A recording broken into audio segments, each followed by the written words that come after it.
एक घाटी में छुपा हुआ, घने तारीख जंगल से घिरा हुआ, सरगोशियों वाले देहात उबसा हुआ था। यह जगह से अछूती थी, अस्केप थ्रेली गलियां और झुपकते हुए तेल के लैंपों से रोशन घर थे। देहाती सादा लोग थे, जमीन से गुजर बसर करते थे और चटकती हुई आग के गर्द कहानियां सुनाते थे। लेकिन सरगोशियों वाले देहात में जो कहानी सबसे ज्यादा सुनाई जाती थी वो खौफ की कहानी थी। जंगल में एक खालिकी बन की कहानी। एक ऐसा की बन जहां एलारा खेरो हरती थी, बेखबर रूहों को फंसाने का इंतजार कर रही थी। कहा जाता है कि एलारा एक नौजवान खातून थी जो सदियों पहले गांव में रहती थी। वह अपनी खूबसूरती और अपनी मीठी गाने वाली आवाज के लिए मशहूर थी। लेकिन अलमीहा सोकत पेश आया जबासकी पर इसरार हालात में मौत हो गई। कुछ का कहना है कि वह दरिया में डूब गई।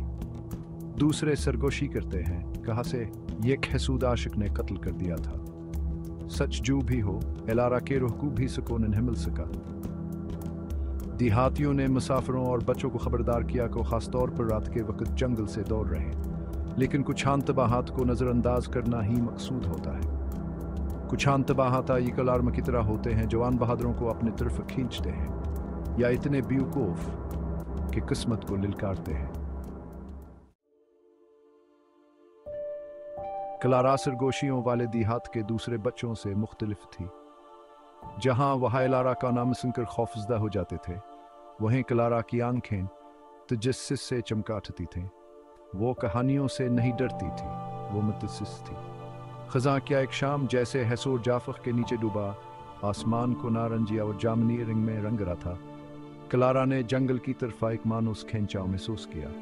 हवा साकिन थी और सिर्फ आवाज पतों के सरगोशी थी, जवास के पीरों तले आ रही थी। इंतबाहात के बावजूद क्लारा नामालूम की कशिश का मुकाबला ही नहीं कर सकी। सिर्फ एक टार चावर अपने बेपनाह तजस्सुस से लैस होकर वह जंगल में दाखिला हुई। जैसे ही क्लारा ने गांव और जंगल के दरमियान अदीद हसर हद पार के सरगोशी शुरू हो गई। शुरू में नरम, जैसे हवा दरख्तों के दरमियान आहें भर रही हो, लेकिन जैसे क्लारा गहराई में जाती गई, सरगोशी बुलंद होती गई, ज्यादा असरार करती गई। ऐसा लग रहा था जैसे वह हंस का नाम पुकार रहे हों, उसे आगे बढ़ने का इशारा कर रहे हों। क्लारा ने महसूस किया कि हंस के रीढ़ की हड्डी में एक सनसनी दौड़ गई है, लेकिन वो आगे बढ़ते रही। उसने अपने आप को बताया कि ये सिर्फ हवा है, लेकिन गहराई से इसका एक हिस्सा बेहतर जानता था।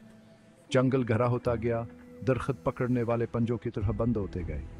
रास्ता अगर कभी था गायब हो गया था। खामोशी खौफनाक थी। पत्तों की हलचल बंद हो गई थी और सरगोशी धम हो गई थी। हवा भारी थी, तवक्को से भरी हुई। ऐसा लग रहा था जिसे जंगल खुद अपनी सांस से रोके हुए हो, किसी वाक़े के होने का इंतजार कर रहा हो। क्लारा कादलास की छाती में धड़क रहा था। वह वापस पलटना चाहती थी, लेकिन एक अनदेखी कुत्ता से आगे खींचती हुई महसूस हो रही थी। जबा से लगा कि हम मज़ीद बर्दाश्त नहीं कर सकती तो उसने देखा। दौर से एक रोशनी झलमला रही थी, जैसे अंधेरे में कोई मीनार हो। हस्ताचार खाली कीबन कैबना एक छोटी सी सफाई में खड़ा था, एक खौफनाक आसमानी चमक में नहाया हुआ था। यह एक छोटी सी बोसीदा इमारत थी। अस्की लकड़ी की दीवारें सड़ रही थीं और बैलों से अगे हुई थे। खिड़कियां तारीक थे, जैसे खाली आंखें इसे घूर रही हों। क्लारा का हाथान पर हाथा जबास ने अपनी टार्च उठाई। उसकी रोशनी अंधेरे से कटती हुई किबिन के सामने वाले दरवाजे को रोशन कर रही। दरवाजा सत्रहला जैसे इसे अंदर आने की दावत दे रहा हो। क्लारा चिकचाहट का शिकार हुई। वह अपने दिल को अपनी छाती में धड़कते हुए महसूस कर सकती थी, लेकिन वह सा को हिला नहीं सकती थी। कहाँ से वहां होना था। एक गहरी सांस लेते हुए वह अंदर दाखिल हुई। कैबिन के अंदर की हवा ठंडी और नमथी सड़ने के बो से भरी हुई थी। उसके टार्च की कमजोर रोशनी में धोल के ज़रात नाच रहे थे। हर कोने से मकड़े के जाले लटक रहे थे और फर्नीचर पुराना और बोसीदा था, चादरों से ढका हुआ था जो भूतों के कफन के तरह हलग रहा था। हस्सा 5 आईने में चेहरा। क्लारा ने अपनी रोशनी कमरे के गिर्द चमकाई। उसका दिल धड़क गया। दौर कोने में इसने इसे देखा। एक बड़ा मजीन आईना अस्कैस्त दीवार में एक दरार से आने वाली मध्यम चांदनी की अक्कासी कर रही थी। वो आस्ता आस्ता आईने के करीब पहुंची, उसके सांस के गले में फंस गई।